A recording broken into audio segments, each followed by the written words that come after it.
Guys কেনে আছে আপোনালোকৰ কাৰণে আজি লৈ আহিছোঁ এটা বহুত ইণ্টাৰেষ্টিং ভিডিঅ'। এই ভিডিঅ'টোৰ টাইটেল হ'ল সকলো প্ৰব্লেমৰ এটাই সলিউশ্যন। ঠিক আছে, আৰু সেই সলিউশ্যনটো হ'ল এটা ৱেবছাইট। নৰ্মেলি কি হয়, আমি যেতিয়া কাম কৰোঁ, বায়'ডাটা এখন বনালোঁ, PDF কনভাৰ্ট কৰিব লাগে, PDFৰ পৰা আকৌ ৱৰ্ডত আনিব লাগে, JPGৰ পৰা PDF কৰিব লাগে, ভিডিঅ'ৰ পৰা অডিঅ' এক্সট্ৰেক্ট কৰি উলিয়াব লাগে, PDF মাজত ডিভাইড কৰিব লাগে, জইন কৰিব লাগে, ঢেৰ কাম হয়নে? তাৰ কাৰণে আমি কি কৰোঁ, গুগলত ডাইৰেক্ট গৈ কিনে চাৰ্চ কৰোঁ PDF join, how to join PDF, how to merge PDF, এনেকৈ হয় নে নহয়? কিন্তু তাৰ কাৰণে আপোনালোকৰ বাবে এটা লৈ আহিছোঁ এটা স্পেচিয়েল সলিউশ্যন, এটা বহুত ইণ্টাৰেষ্টিং ৱেবছাইট। নামটো হ'ল টাইনি ৱাও।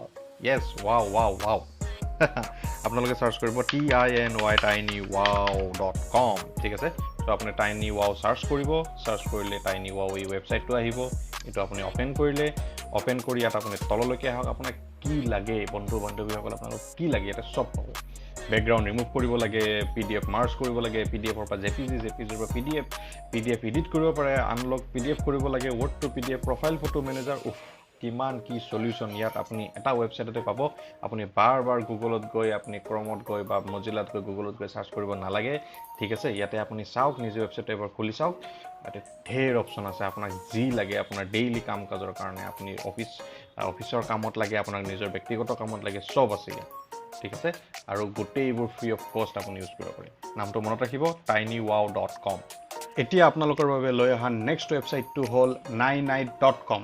ঠিক আছে, আপোনালোকে স্পেলিংটো কওঁতে বুজি নাপাব পাৰে, মই টাইপ কৰি আপোনাক দেখাই দিছোঁ, NINITE ninite.com।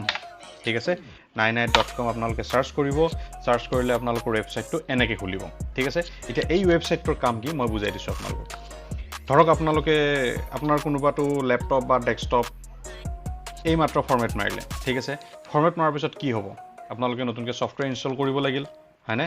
তো ছফ্টৱেৰৰ কাৰণে আপুনি কি লাগিব, ব্ৰাউজাৰ থাকে, মিডিয়া প্লেয়াৰ থাকে, বেলেগ ছফ্টৱেৰ থাকে, উইনডাৰ থাকে। এইবোৰ কি আপোনালোকে এটাকৈ ডাউনলোড কৰি ইনষ্টল কৰি থাকিব নেকি?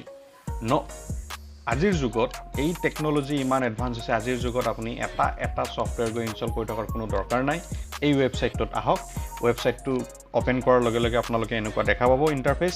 ইয়াতে আপোনাৰ লেপটপত বা ডেস্কটপটোত যি ছফ্টৱেৰ আছিল, ধৰক ব্ৰাউজিং আপুনি ক্ৰম ইউজ কৰিছিলে, ঠিক আছে, ডকুমেণ্টৰ কাৰণে অ'পেন অফিচ আছিলে ধৰক, ঠিক আছে, ঠিক তেনেকৈ ধৰক আপুনি পাইথনৰ প্ৰেক্টিছ কৰে, তো পাইথন চিলেক্ট কৰিলে। জিপ ফাইল খোলাৰ কাৰণে কি 7-zip আছে, উইণ্ডাৰ আছে, যি লাগে আপোনাক চিলেক্ট কৰিলে। মিডিয়া প্লেয়াৰ আপোনাক কি লাগে, VLC লাগে নে আপোনাৰ iTunes লাগে নে আপোনাৰ কেলাইট কোডেক পেক লাগে নে গম প্লেয়াৰ লাগে, যি লাগে, .NET ফ্ৰেমৱৰ্ক ছফ্টৱেৰ যি আছে। ঠিক আছে, চিলেক্ট কৰিলে।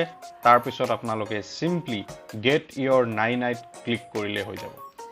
এতিয়া চাওক, গেট ইয়ৰ নাইনাইট ক্লিক কৰাৰ লগালগ এটা এপ ইনষ্টল হৈ গ'ল, ডাউনলোড হৈ গ'ল।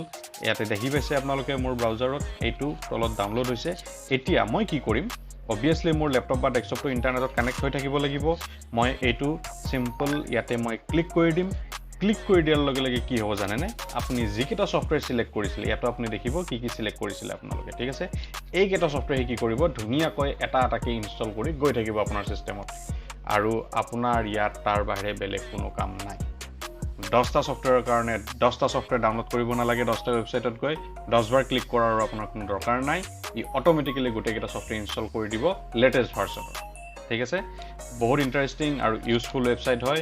নিশ্চয় আপোনালোকৰ মনত থাকিব, হেল্পফুল হ'ব ইমাৰ্জেঞ্চিত।